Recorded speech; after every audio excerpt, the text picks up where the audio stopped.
ভক্তি যুগত কপিল প্ৰভুৱে মাতৃ দেৱাহুতি আগত ভক্তিৰ ওপৰত বৰ্ণনা কৰি কৈ আছে, বিশ্লেষণ কৰি কৈছে।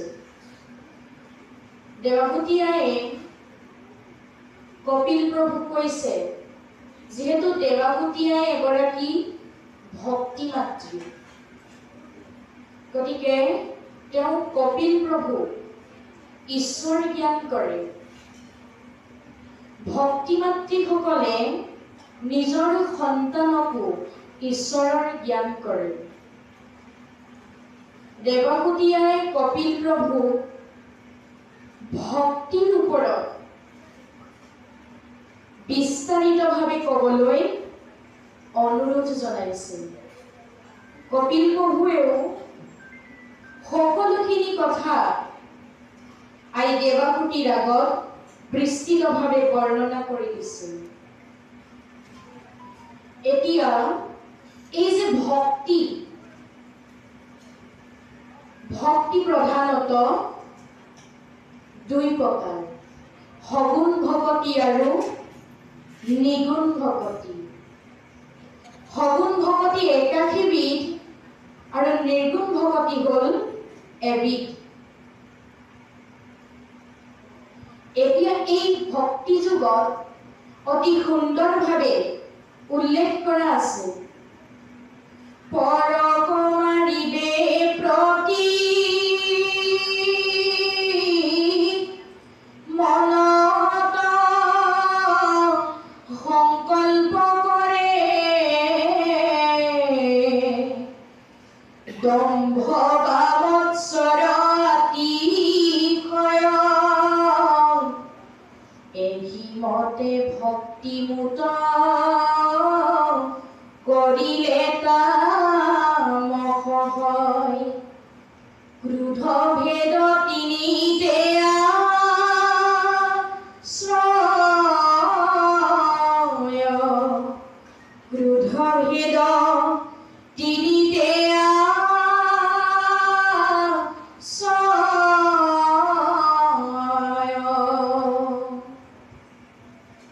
ইয়াত কৈছে পৰক মাৰিবে প্ৰতি, কাৰোবাক মাৰিবৰ বাবে মনত সংকল্প কৰে, মনত সংকল্প লয়, দৃঢ় হয়, দম্ভ মৎসৰ অতিশয়, অহংকাৰ আৰু পৰশ্ৰীকাতৰ ভাৱে, এহিমতে ভক্তিমূত কৰিলে তামস হয়, ক্ৰোধ ভেদ তিনিতে আশ্ৰয়।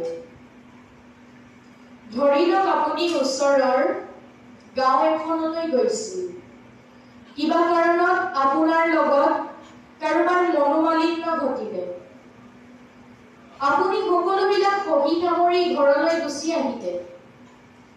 ঘৰত আহি প্ৰভু ভগৱন্তক কৈছে যে প্ৰভু, তেওঁ যেনেকৈ মোক আজি অপমান কৰিলে, ময়ো যাতে তেওঁক এদিন নহয় এদিন অপমান কৰাৰ সুযোগকণ পাওঁ, তুমি মোক সেইটোহে কৃপা কৰা প্ৰভু।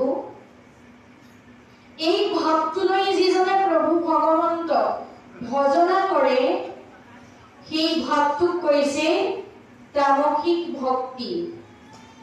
আমি তামসিক ভক্তি কৰিলে ঈশ্বৰ কৃষ্ণক কেতিয়াও বিচাৰি নাপাওঁ।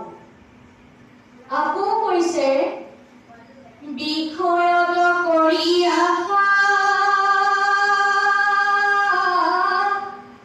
যশোবা ঐশ্বৰ্য চাৱে,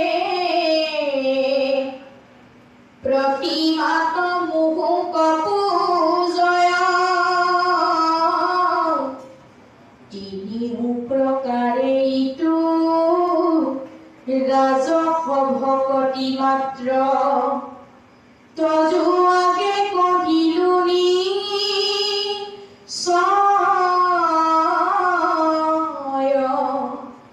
তজুৱাগে কহিলো নিশ্চয়।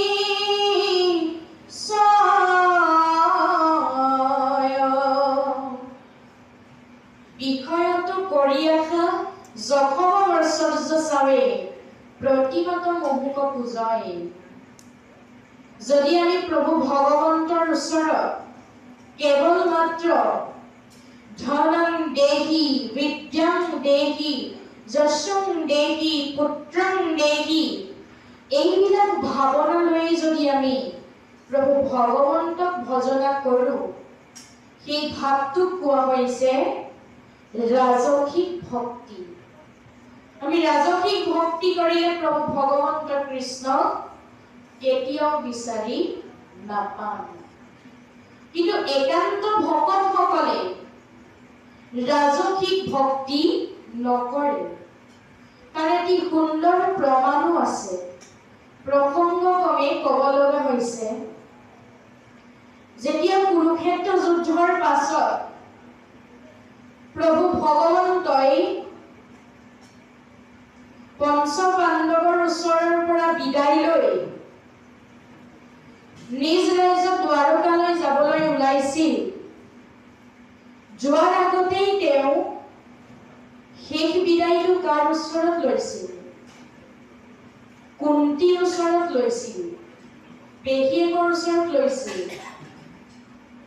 প্ৰভু ভগৱন্তই পেহীয়েকক কৈছে যে হে পেহীদেউ, মই দ্বাৰকালৈ যাবলৈ ওলালো, যোৱাৰ আগতেই তোমাক কিবা এটা দি যাম বুলি ভাবিছো। তোমাক কি লাগে কোৱা? স্বয়ং বৈকুণ্ঠপতিয়ে সুধিছে, তোমাক কি লাগে কোৱা? আমাৰ দৰে অল্পমতি মনুষ্যক সোধাহেঁতেন আমি জানো প্ৰভু ভগৱন্তক সোধাই এৰিম? পৰিয়ালৰ পৰা ধৰি সকলোৰে অভাৱ অভিযোগবিলাক পূৰণ কৰিবৰ বাবে তেওঁৰ ওচৰত আহ্বান জনালোহেঁতেন। কিন্তু কুন্তীয়ে কি বুলি কৈছে? হে কৃষ্ণ কৃষ্ণ গাব কৰো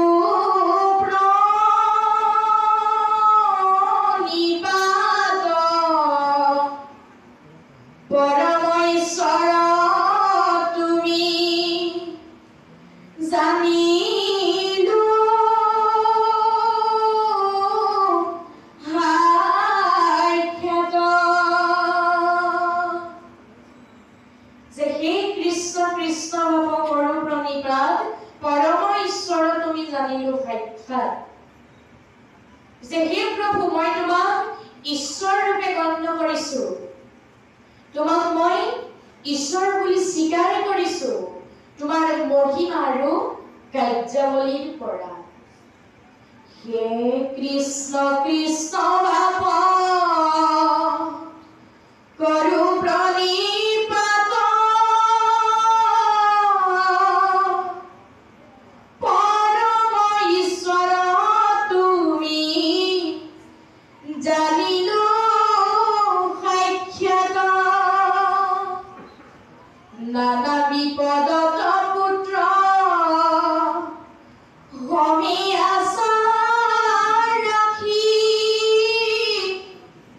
সতকে শিশুক যেন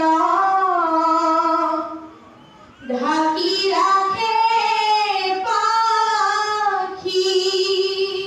চৰাইয়ে যেনেকৈ দেউকাৰেণৰ নিজৰ পোৱালিটো ৰক্ষণাবেক্ষণ দি থাকে, তুমিও মোৰ পাঁচ পাণ্ডৱক তেনেকৈয়ে ৰক্ষণাবেক্ষণ দিলা। দ্বাৰকালৈ যাম বুলি ভাবিছে, যোৱা, তাত মোৰ কোনো আপত্তি নাই। কিন্তু যোৱাৰ আগতে মোক কিবা এটা দি যাম বুলি কৈছা, যদি দিয়া সেই বস্তু দিয়া। হেহি হেহি আপদ মাৰয় অভিমত তোমাক দেখিবে পাওঁ যিটো আপদত। হে প্ৰভু দয়াময়, তুমি মোক বিপদ আপদ দি যোৱা, যাতে বিপদ আপদটো হ'লে সৰ্বপ্ৰথম মোৰ তোমালৈ মনত পৰে।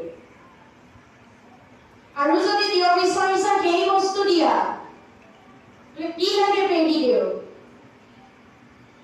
যেনেকৈ গংগা নদীখন সাগৰৰ অভিমুখে যাত্ৰা কৰোঁতে বাটত বহু জাজিয়ে বাধা দিলেও জাজিৰ বাধা পায়ো গংগা যেনেকৈ উভতি নগৈ সমস্ত জাজিক অতিক্ৰম কৰি সাগৰত পৰেগৈ, ময়ো মোৰ পঞ্চপাণ্ডৱক লগত লৈ সংসাৰ যাত্ৰা কৰোঁতে বহুত বাধা বিঘিনি আহিলেও তোমালৈ যাতে মোৰ সৰ্বপ্ৰথম মনত পৰে সেই সম্পত্তি তুমি মোক প্ৰদান কৰা। যেন জাজি গংগা কলি ৰোধ কৰে যদি, সাগৰত পৰায়ত ধাপি দেৱ নদী, হেহিমতে বিঘিনি কোন গণি মোৰ মন,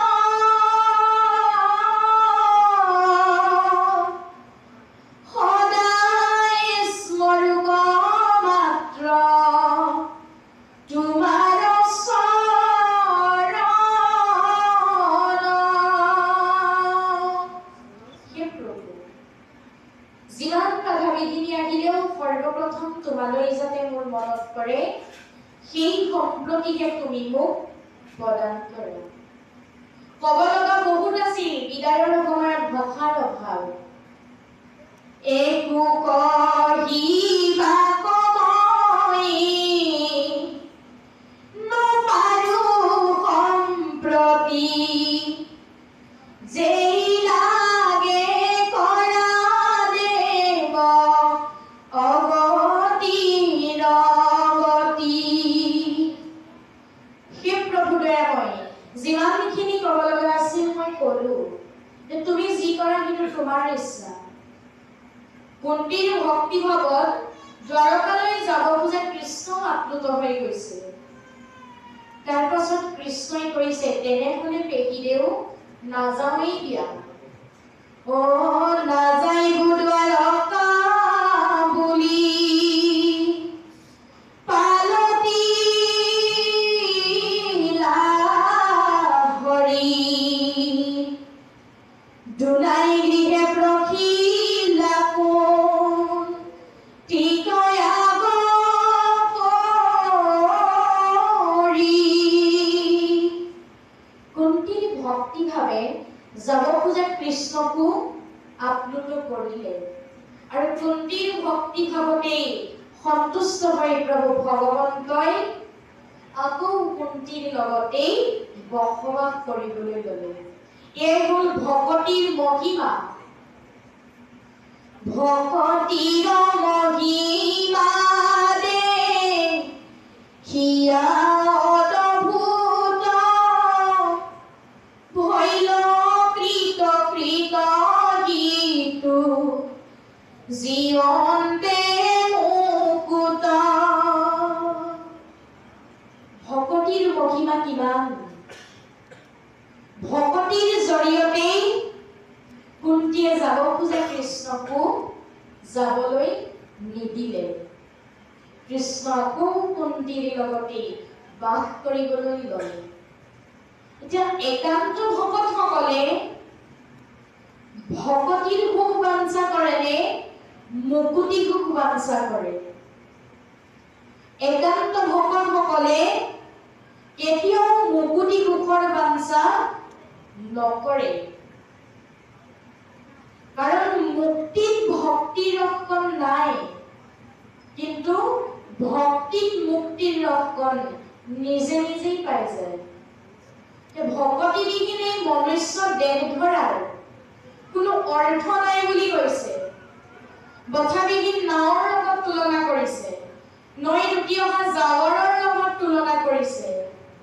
কৰবাত লাগি ধৰিব, তাতেই পচি শেষ হৈ যাব। গতিকে আমাৰ সমস্তজনৰ দেহৰ লগতে সমভাৱ, সত্যবাদী, শৌচ, ন্যায়, নীতি, দয়া, প্ৰেম আদি ভাৱবিলাক থাকিব লাগিব।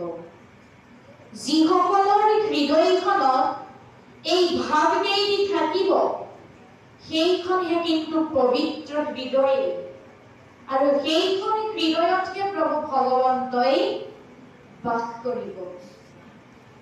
এতিয়া আমাৰ সমাজবিলাকত দেখা যায়, বহু সমাজতেই দেখা যায়, সৰু ল'ৰা এজনে যদি ধুতি এখন পিন্ধি আহে কোনেও গুৰুত্ব নিদিয়ে। এইটো আমাৰ সমাজৰ আটাইতকৈ ভুল ধাৰণা। বহুতে কয় সৰু ল'ৰা ভকত নহয়, এইটো পঢ়াৰ বয়স, নাম পাঠ শুনাৰ বয়স নহয়। সন্তানক কেতিয়াও বাধা নিদিব, কাৰণ নাহিকে উত্তম গতি ভকতিত কৰে। জীৱনৰ সকলো কৰ্মতেই আগুৱাই যাবলৈ হ'লে কৃষ্ণ ভকতিৰ উন্নতিৰ জখলাত আমি সমস্তজনে উঠিবই লাগিব।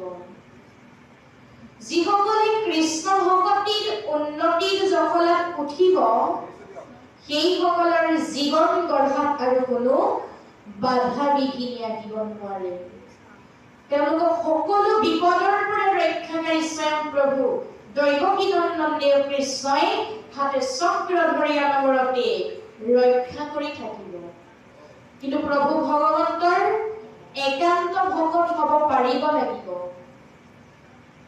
এতিয়া ভাগৱত শাস্ত্ৰত কৈছে, শ্ৰৱণ কীৰ্তনৰ দৰে ধৰ্ম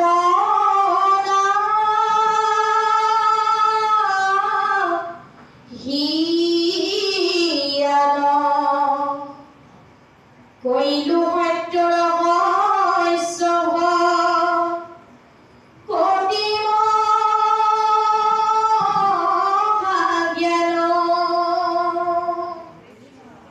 শ্ৰৱণ কীৰ্তনৰ বাহিৰে আৰু অন্য কোনো দিশে আমাক গতি দিব নোৱাৰে। আমি শ্ৰৱণ কীৰ্তনৰ যোগেদিহে প্ৰভু ভগৱন্তক বিচাৰি পাম। প্ৰভু ভগৱন্তক আমাক ধ্যান কৰিবলৈ কৈছে। ক'ত ধ্যান কৰিবলৈ কৈছে? হৃদয়ত ধ্যান কৰিবলৈ কৈছে। আমাৰ সমস্তজনকে কৃষ্ণৰ চৰণ যুগলক হৃদয়ত ধ্যান কৰিবলৈ কৈছে। তেতিয়াহে প্ৰভু ভগৱন্তক আমি সমস্তই বিচাৰি পাম। এতিয়া আমাৰ আইসকলৰ জীৱনটো অতিকৈ বৈচিত্ৰ্যময় জীৱন, অতিকৈ কৰ্মময় জীৱন। যিহেতু মাতৃবিহীনে পৃথিৱীখন অন্ধকাৰ, সেইবাবে প্ৰভু ভগৱন্তই পৃথিৱী সৃজন কৰাৰ আগতে প্ৰকৃতিও সৃজন কৰিছে। প্ৰকৃতিবিহীন এই সংসাৰখন অসাৰ। গৰ্ভস্থ অৱস্থাত এগৰাকী আই মাতৃয়ে প্ৰভু ভগৱন্তৰ গুণনাম শুনাটোহে অতিকৈ শ্ৰেয়। কাৰণ মাতৃৰ আদৰ্শই হ'ল সন্তানৰ আদৰ্শ। তাৰ বহুত প্ৰমাণো আছে। কায়াধুৱে ভক্ত প্ৰহ্লাদে গৰ্ভত থাকোঁতে প্ৰভু ভগৱন্তৰ গুণনাম দেৱৰ্ষি নাৰদৰ মুখেৰে অনবৰতে শুনি থাকোঁতে জন্ম হৈ ভক্ত প্ৰহ্লাদ বিষ্ণুৰ পৰম ভক্ত হ'ল। অভিমন্যুকো মাতৃৰ গৰ্ভত থাকোঁতে পিতৃ অৰ্জুনৰ মুখেৰে কেনেকৈ চক্ৰবেগত প্ৰৱেশ কৰিব লাগে এই বিষয়ে জ্ঞান লাভ কৰিছিল। কিন্তু কেনেকৈ সেই বেহুৰ মাজৰ পৰা ওলাব লাগে এই কথা শুনাৰ আগতেই মাতৃ নিদ্ৰা গৈছিল। সেইবাবে অভিমন্যুৱে অকালতে মৃত্যুৰ সাৱটি ল'বলগীয়া হ'ল। গতিকে আমাৰ আই মাতৃ সমস্ত ইয়াত যিখিনি কথা শুনিছে একান্ত মনে শুনিব। নুশুনে পৰম শাস্ত্ৰ গীতা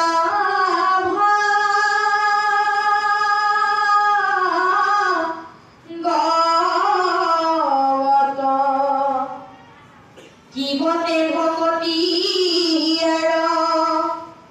হৈব মাধৱ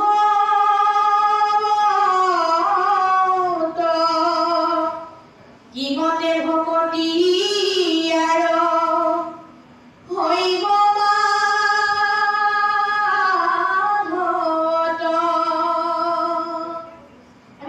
গীতা ভাগৱতৰ অমৃতময় বাণীসমূহ একান্ত মনেৰে যদি শ্ৰৱণ কীৰ্তন নকৰো তেনেহলে ক'ব পাৰিম নে যে কৃষ্ণৰ চৰণত ভকতি কৰিছে বুলি? কেতিয়াও নোৱাৰো। আমাৰ ধৰ্মৰ অবিহনে ধ্যান ধাৰণা বিশ্বাস একোৰেই যুক্তি নাই। য'ত ধৰ্ম নাই তাত কোনো নিয়ম নাই, য'ত নিয়ম নাই তাত কোনো শৃংখলা নাই। শৃংখলাবিহীন সমাজৰ আয়ুস কচুপাতৰ পানীৰ দৰে। কেতিয়া পৰি যাব কোনেও একো গমকেই নাপাব। কৃষ্ণৰ চৰণ চিন্তি বেক হৃদয়ত আচন্ত ঈশ্বৰ হৰি সমস্ত ভূতত। আমি দৈৱকী নন্দন কৃষ্ণ তেওঁকে ভজনা কৰিব লাগে, যিজনা প্ৰভু ভগৱন্ত সকলো ভূততে সকলো প্ৰাণীতেই সমভাৱে বিস্তৃত হৈ আছে, যিজনা প্ৰভু ভগৱন্তই ধৰ্ম প্ৰতিষ্ঠা কৰিবলৈ যুগে যুগে অৱতাৰ ধাৰণ কৰি আহিছে। তেওঁকে আমি সমস্তজনে ভজনা কৰিব লাগিব। যিসকলে কৃষ্ণক ভজনা কৰিব তেওঁলোকক প্ৰভু ভগৱন্তই গাই গৰুৱে যেনেদৰে নিজৰ পোৱালিটোৰ পাছে পাছে ঘূৰি পোৱালিটোৰ ৰক্ষণাবেক্ষণ দি থাকে, ঠিক তেনেদৰে প্ৰভু ভগৱন্তয়ো একান্ত ভকতসকলক তেনেদৰেই ৰক্ষণাবেক্ষণ দি থাকে। অধেনু যে নমতে বৎস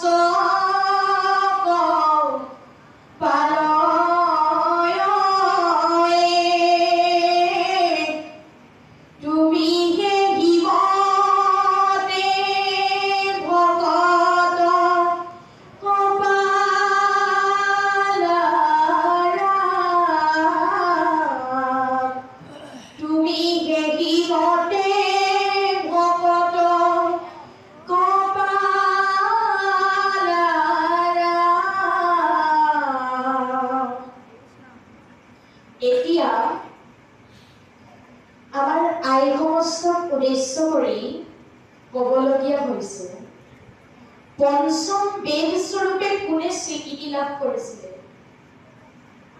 পঞ্চম বেদ স্বৰূপে দ্ৰৌপদ নন্দিনী দ্ৰৌপদী, দেখিবলৈ ধুনীয়া, গুণত অতুলনীয়, ধৈৰ্যত ধৰণী, আত্মশক্তিৰ বিৰল, ভকতিত একান্ত। এদিন সূৰ্য দেৱতাৰ পৰা এটি বৰ লাভ কৰিছিল, যাৰ ফলত সামান্য ৰন্ধন কৰিলে বহুজনক খুৱাব পাৰে। কিন্তু যেতিয়া তেওঁ নিজে ভক্ষণ কৰিব তাৰ পিছত কিন্তু তেওঁ কাকো ভক্ষণ কৰাব নোৱাৰে। দ্ৰৌপদ নন্দিনী কৃষ্ণ কৰিলে ভোজন কিঞ্চিত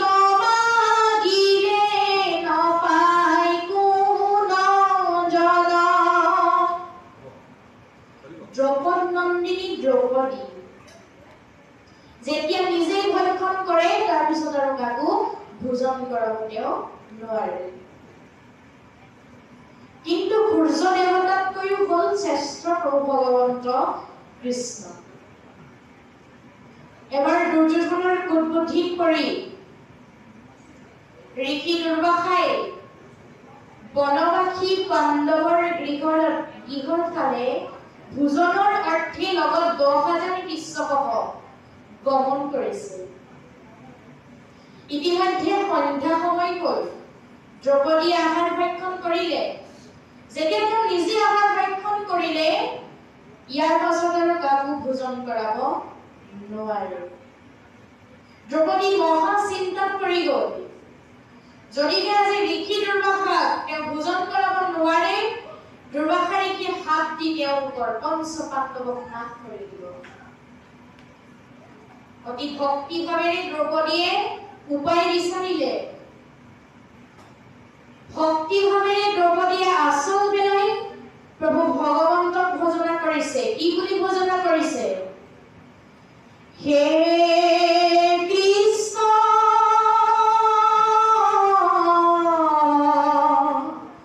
কৰুণা সিন্ধু জগতৰ পতি ৰক্ষা কৰা কৃষ্ণ চন্দ্ৰ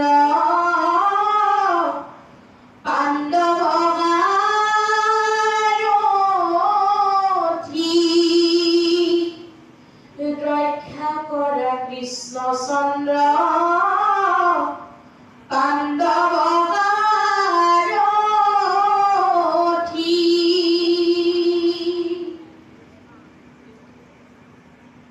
যেতিয়া এইবুলি তেওঁ কৃষ্ণক ভজনা কৰিলে, তেতিয়া বৈকুণ্ঠপতি কৃষ্ণ বৈকুণ্ঠত লৈ থাকিব নোৱাৰিলে, তেওঁ আহি দ্ৰৌপদীৰ ওচৰ পালে।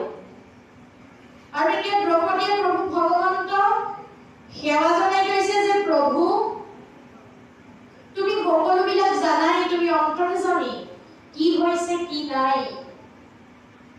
যিহেতু মই এতিয়া ভোজন কৰিলো, এতিয়াতো মই দুৰ্বাসা ঋষিক ভোজন কৰাব নোৱাৰো, তুমি মোক এই মহা সংকটৰ পৰা ৰক্ষা কৰা প্ৰভু। কৃষ্ণই ঋষি দুৰ্বাসা আৰু এই বিশ্বসকলৰ ভোজনৰ দায়িত্ব নিজেই লৈছে, কিন্তু কৃষ্ণ নিজেই ভোগতাতুৰ হৈ আছে। দ্ৰৌপদীক সামান্য অন্ন বিচাৰিলে। আই মাতৃ সমস্ত কৈছো যে সেই আই মাতৃ সমস্ত